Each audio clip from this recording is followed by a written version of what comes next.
Oh, doesn't she just look like the happiest lady that's out there? And you know what? Things have been tough for her. Her name is Kouri Richins. She's a 33-year-old widow. Yes, unfortunately, she had a marriage that didn't quite work out. And I know it's sad, especially, like a widow situation. It's not something that you ask for. It's not a divorce. It's nothing like that. It's not an initiated breakup. Well, actually, it is in the aftermath, because peek this.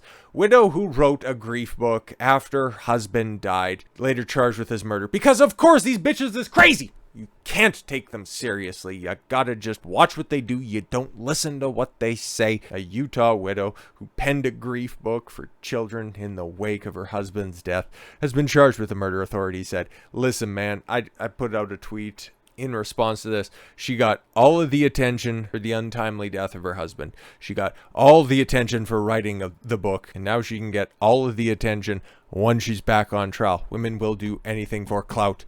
Mother of three, Kouri Richins, Darden Richins, 33 years old in Summit County, was arrested Monday for allegedly poisoning her husband, Eric Richins, at their home on Willow Court in Kansas on March 4th, 2022. So this was recent enough that she could pen a book about her terrible situation that she was living through. Like, I have all of this excess poison. I have no idea what to do with it. Oopsie daisy. She was charged with first-degree aggravated murder and 3 counts of second-degree possession of a controlled substance with intent to distribute. Well, it was just intended to be distributed to one person. Police arrived at their home at around 3:20 in the middle of the night of Eric's death and found him lying at the foot of his bed. Life-saving measures were attempted, but Eric was declared deceased, according to documents cited by KSL-TV. What do you think? I think she was cheating. They had a prenup. There was infidelity. There was something that would prevent her for getting all the cash and prizes that she would normally get for a divorce. So the only way out and for her to get everything that she thought that she was entitled to was to snuff him out. That's my working theory. Kouri allegedly told police she had made her husband a mixed vodka drink, a Moscow Mule, and served it to him in bed to celebrate his sale of a house for her business. She told investigators she then fell asleep with one of her kids who was having a nightmare. I think Dad's gonna die because his drink doesn't smell good. Shut up, kid, or you're next. Kouri said she awoke around 3 a.m. and came back to her in Eric's bedroom. She felt Eric, and he was cold to the touch. After a couple of hours, come on now, idiot. They didn't find that sus to begin with. And that's when the defendant called 911. She told police she left her cell phone in the couple's bedroom, but the phone records show that the device had been used multiple times in the child's bedroom. Ooh, stories don't line up. Great. In addition, tolls on the defendant's phone show that messages were sent and received during that time. These messages were deleted, according to court documents KSL-TV reported. An autopsy found that Eric died of an overdose of fentanyl. Oh, great. With a level in the system that was 5 times the lethal dosage, according to a medical examiner. According to the court documents, police obtained a search warrant for Kouri's phone and computers and found multiple communications between her and an unnamed acquaintance. Yeah, probably the dude that she was fucking. On May 2nd, investigators reportedly interviewed the acquaintance, who faced multiple counts of possession of a controlled substance with intent to distribute the other drug-related charges. Yeah, it's not like she's terrible looking either, so yeah, she was getting side dick. Like, let's call it a buck. Kouri allegedly requested prescription pain medication for an investor. Yeah, is that what she refers to her husband as? Sheesh. Writing should have been on the wall right then. Between December 2021 and February 2022. Investigators were told, according to the documents, she told the acquaintance to leave the pills at the house the defendant was flipping in Midway, Utah. The acquaintance left the pills at the house and the defendant left cash for them, the documents state, according to KSL-TV. The couple seemingly had issues long before Eric's death. Here we go. One of his 2 sisters told investors that he called her from a vacation in Greece with his wife years earlier, claiming she had made him a drink that made him violently ill. Oh, so she's been trying to get her way out for a while, according to records viewed by the public NPR affiliate KPCW. Interesting. So she wrote a child's book with one of her, Mr. Spock kids. Yo, look at them pointy ears. Not much of an artist, I guess. The sister alleged that Eric believed Kouri had tried to kill him at the time, and he stuck around. Yo, man. Oh, God, these guys, man.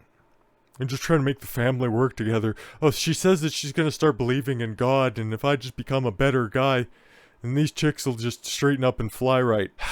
Eric had held a joint insurance policy with his business partner, Kouri Wright, that his wife had unsuccessfully tried to change in January 2022, the outlet reported.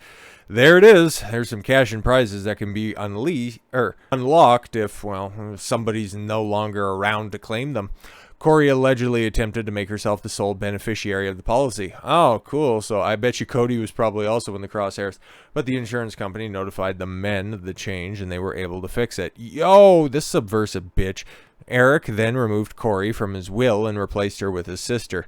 Why didn't you leave? Why, legitimately, dude, like, what's going on here? He did not inform Kouri of the change because, according to his sister, he believed she might kill him for the money, which, surprise, surprise, which he wanted to go to his children, the outlet reported. Yeah, take your kids and fuck off. If you have reason to believe that she's trying to kill you, oh, guess what, bro? There's a reason you took this monumental L. On February 14th, 2022, the couple had a Valentine's Day dinner in which Eric became very ill. A probable statement cited by KUTV states Eric broke out in hives, couldn't breathe, and passed out after using his son's EpiPen and taking Benadryl. What do you bet that the room that Kouri was in was the room of the child who has the EpiPen so he couldn't get access to it? I'm just saying, man, if he came this close to death before and there was probably 0 Benadryl in that place, yo, this bitch. Eric believed that he had been poisoned. Eric told a friend that he thought his wife was trying to poison him, and he stuck around. Oh, these blue-pilled simps, man. This is what happens. Kill the beta before he kills you. The acquaintance told investigators that Kouri later said her purported investor wanted something stronger and asked for some of the Michael Jackson stuff. Yo, specifically fentanyl, the news outlet reported, citing the documents. That's a terrible picture. She is painfully average. February 26, 2022, the acquaintance got 15 to 30 fentanyl pills from a dealer in Ogden, Utah. Of course, where the monorail goes through, right? Or they have one there, and sold them to Kouri at her home for $900. Wow, $900 to unlock how many millions of dollars on that insurance policy that she was trying to be the sole beneficiary of?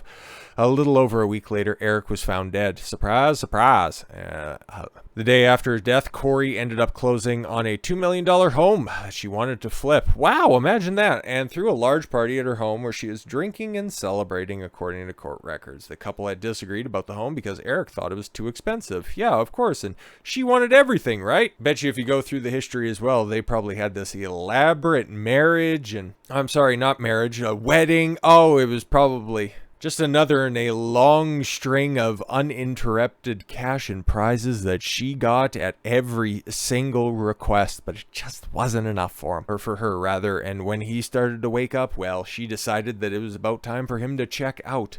According to the warrant, Kouri went on to assault Eric and one of Eric's sisters who's shown up at the home during the party.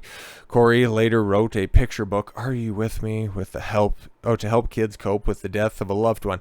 Yeah, if your father just turns up dead one day, just stop being a bitch about it and just fucking move on with your life. He was a bad man. He would beat me. He was emotionally abusive because he wouldn't want to buy me a $2 million house. These bitches, man. And appeared on a local TV station to promote it. Of course, man. She's got a sob story and she probably could just cry like that. Oh, it makes me sick to my stomach. Well, not as sick to the stomach as he was. The book was published on March 5th, almost a year to the day after Eric's death, and she timed all of that appropriately. According to the book's description on Amazon, it was written to create peace and comfort for children who had lost a loved one, and for a wife who no longer had a husband, and now all she has is a pool boy. It is to reassure children that although your loved one is not present, their presence always exists when they walk through life with you as they were here.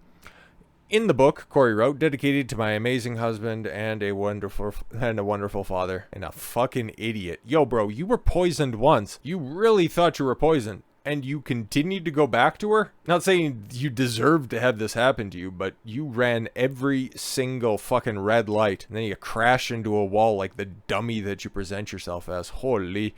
According to the obituary, the couple had been married for 9 years and had 3 children. Yep, it was about that time. And she was 30. Well, she is 33 at the time, so she would have been 32. Oh, right after that. Yeah, okay, so all the kids are at school. I got a lot of free time on my hands. I'm still reasonably attractive. I've been with him long enough. I can go ahead and divorce him. Oh, but wait, I'm not a part of the will and I'm not a part of this insurance policy. All right, then. According to warrants viewed by KPCW, Eric was planning to file for divorce. Oh my God, every single fucking time. But died before any proceedings began. Yep, exactly, because he was gathering evidence, but bro, why are we living under the same roof, you tard? Well, I was trying to keep the family together. A two-parent household is better than no household. We don't want a broken household. Yeah, you're living with a crazy bitch who is actively trying to kill you. Just fucking these God-fearing tards, man. Fucking wake up. This is why every single time I see one of these stupid ass fucking stories where guys who either think that, oh, I just need to man up and she'll just eventually start being a good wife, a dutiful girlfriend. No, bro. Stop it. You can't save these hoes. You can't turn a hoe into a housewife. If she belongs to the streets, return her to the streets from whence she came. It doesn't matter if you have 3 kids. Would it be better off if you were trying to keep the family together and now you're dead and she's going to jail?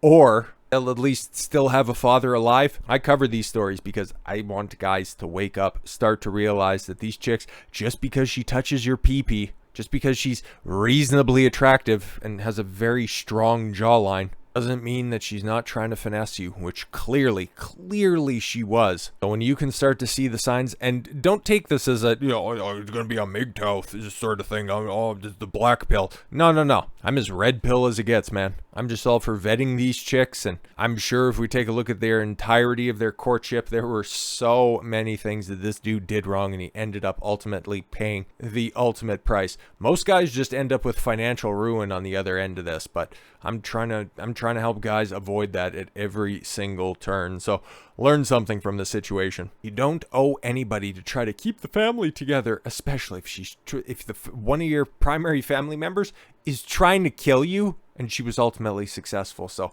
learn the signs, spot the signs, and then just leave. You always have that in your back pocket. Just leave. It's not worth it. It's not worth it. So with all that said, thank you all very much for the gift of your time. I've been Don Consuelo. I want you to follow your gut and get after it. Take care, everyone.